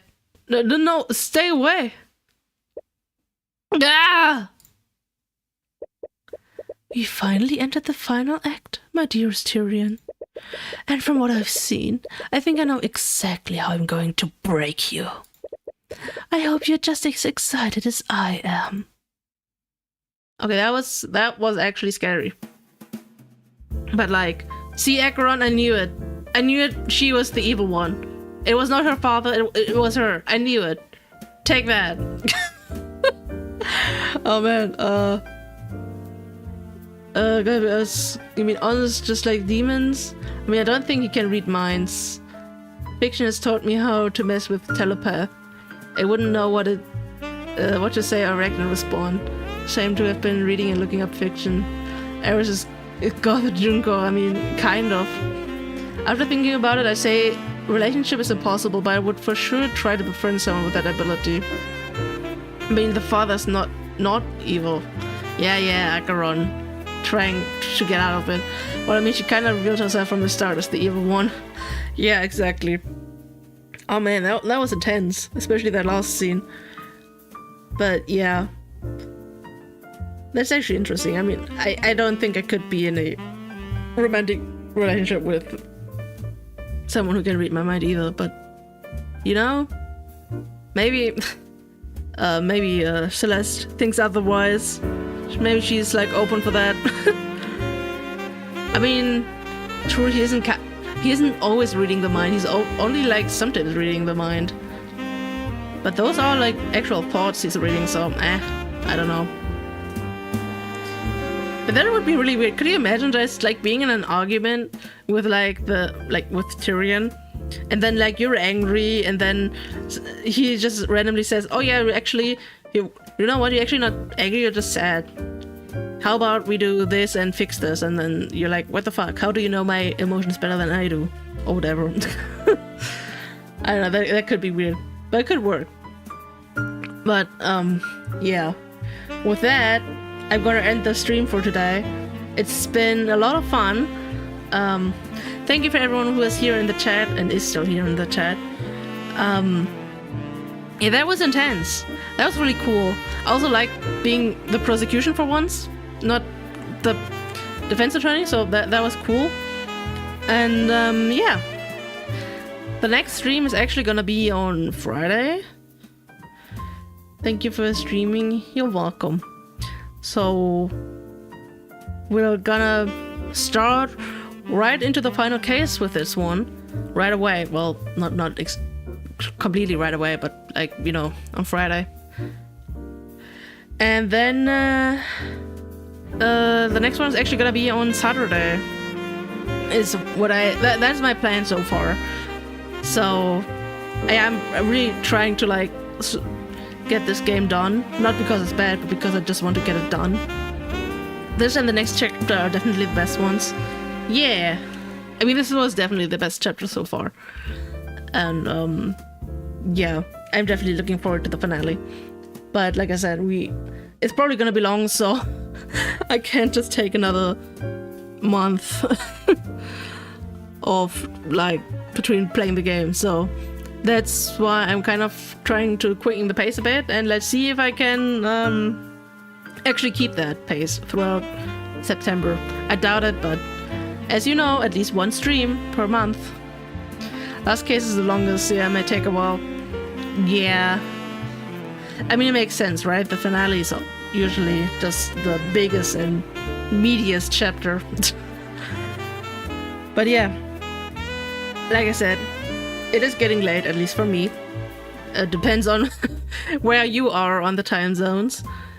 But yeah, I do need to go to sleep, and that whole last scene really strained my voice. So I'm glad that this is over. I don't have to voice Eris that much anymore. Her voice is really hard on my throat, and that was not a good idea to give her that voice, but I feel like it's still the most fitting, so whatever. Yeah. Thank you everyone who was here. Again, I know I keep repeating myself, but streaming is really way more fun if you have an active chat, so I am very, very thankful for everyone who was here in the chat, just vibing, just experiencing the story with me. And I'm hoping to see you guys the next time. Bye bye everyone.